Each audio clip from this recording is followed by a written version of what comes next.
المذيعة جميلة دعاء فاروق مقدمة البرامج الدينية، واللي كانت من الأوائل الناس اللي تعمل برامج دينية، هي ودعاء عامر أول اتنين أعتقد عملوا برامج دينية واشتهروا بشكل كبير جدا، والناس حبتهم جدا واستفادت كمان من البرامج وما زالت بتستفاد من البرنامج بتاعهم.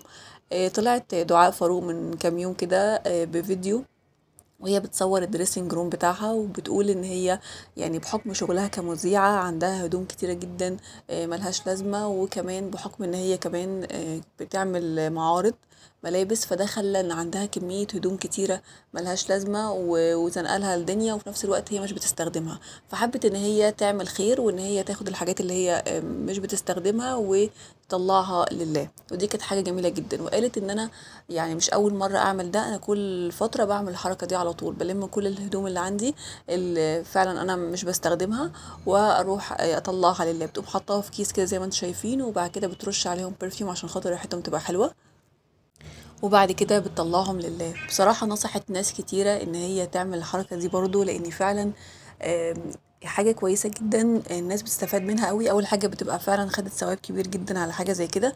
تاني حاجة في نفس الوقت ان هي ما خلتش عندها هدوم كتير وهي مش مستخدماها وفي غيرها محتاجها.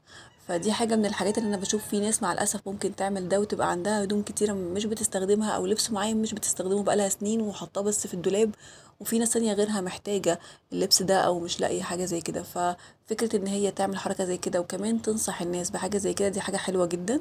مش بس كمان في اللبس، كمان في ناس كمان خصوصا في دخول موسم المدارس الفتره دي، ناس كتيره جدا بتكون محتاجه شنط مدرسه، وفي ناس كتيره بيبقى عندها شنط مدارس كتيره بتاعت عيالها مش يعني خلاص مش بيستخدموها، سواء مثلا كبروا او مثلا جابوا شنط تانية جديده. فالشنط القديمه دي لو شكلها كويس او كده، ليه ما الناس ما تطلعهاش تفيد بيها غيرها من الناس التانية اللي ممكن تكون محتاجة شنط، ورغم كده يعني على قد حالها أو بسيطة ما تقدرش إن هي تشتري شنط.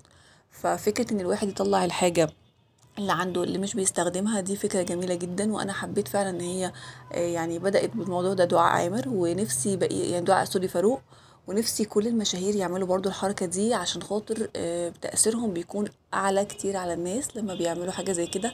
وخصوصا كمان ان هما بيبقوا اكتر الناس اللي بيبقى فعلا عندهم بحكم شغلهم بيبقى عندهم لبس كتير ممكن يكونوا مش بيستخدموه بحكم شغلهم، وكمان بيكون الناس في ناس كتير جدا ممكن تكون محتاجاه ومش بيكون يعني مستهلك تماما. يعني ممكن مثلا بحكم شغلها كمذيعة او ممثلة او كده خلاص بتستخدم الحاجة ممكن مرة او مرتين وخلاص، والباقي الايام ما بتستخدمهاش. فممكن حد يكون فقير محتاج يبقى يفرح بالحاجة دي، وفي نفس الوقت تبقى يعني خدت ثواب كبير. فانا بتمنى ان كل المشاهير يعملوا كده، مش بس المشاهير، كمان كل الناس العاديين، يعني كل الناس يفكروا في حاجة زي